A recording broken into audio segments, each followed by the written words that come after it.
The issue of surplus. Food waste, or surplus, is the third largest emitter of greenhouse gases worldwide. While most food is wasted within the home and hospitality sectors, food can also be classed as surplus within the manufacturing and supply chain. Things like packaging errors, sell-by date, retailer rejections, and customer buying habits can all affect how food becomes surplus. While the ideal solution is to create less waste, there are actions that can be taken to redistribute surplus food and stop it going to landfill. FareShare Sussex is an example of a food surplus distribution centre and a member of the Flavour Project. They receive food from a variety of different suppliers. During the summer months, they will often receive fresh produce directly from farmers.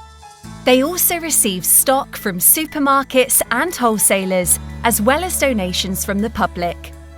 All the food they deliver is of good quality and has not exceeded its expiry date. Working with food surplus. Working in a warehouse environment is always busy.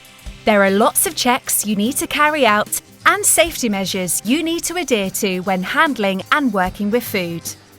To work in a warehouse, you need to be physically able to lift and carry stock and demonstrate good listening and communication skills.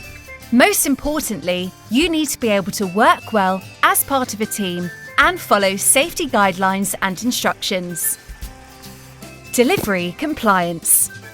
When receiving deliveries of chilled food, it is important to work quickly. Chilled food can only be outside of the fridge for 30 minutes.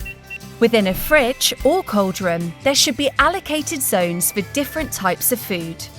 Meat needs to be kept separate from any other food source. Raw meat should always be placed at the bottom of any shelving. Food that is not chilled is called ambient and must be stored off of the ground and in a clean environment. Input protocol. Every item of food that is delivered has to be inputted into an electronic stock management system. It's important to accurately label any food that comes in so that you can easily identify things like allergens and use-by dates. Using equipment. When putting deliveries away, it is crucial that you follow manual handling guidelines. In the warehouse, you will find various equipment. It is important that you don't use any equipment that you have not been trained on. These blue ladders will help you put stock away and move it at height. You should never attempt to lift anything above shoulder height or anything that is above 10 kilograms. This pump truck is an efficient tool for moving pallets around the warehouse. You should always be aware of other people in the warehouse while using equipment. Manual handling. While lifting and moving deliveries, first make sure your path is clear. Then always bend your knees and keep your back straight. If in doubt, move like a robot. Move your whole body around an object rather than twisting the top half of your body. Only trained operators should use a forklift. You should always keep a good distance from them and be aware while forklifts are in operation around the warehouse. How food is distributed. The team at FareShare Sussex deliver food 5 days a week with 5 vans and a cargo bike. When the vans are packed, they are loaded so that the food for each delivery is separated and clearly labelled. Trays of food should be stacked neatly and evenly so they are less likely to move in transit. Their refrigerated vehicles keep the stock below 5 degrees Celsius overnight, so they are ready to depart for their routes first thing in the morning. At FareShare Sussex in Brighton, the fleet of vehicles are always busy out on rounds, and as they move towards their goal of being carbon neutral, they have expanded their fleet to include electric and even pedal-powered vehicles. The vehicles deliver all over Sussex and Surrey, and also deliver to many local projects in Brighton and Hove. Each day, they deliver to up to 35 different organisations, including homeless shelters, food banks, nurseries, and community centres. One such organisation is the Garden Cafe in Hove, where we met Juliet. It originated in my kitchen, and I started sort of feeding about 20, 30, then it grew to 70, and then when the council phoned up and said any chance you could make it, I think it was 200? 250. I thought better move it to the cafe. And then, yeah, that's how it all sort of started, really.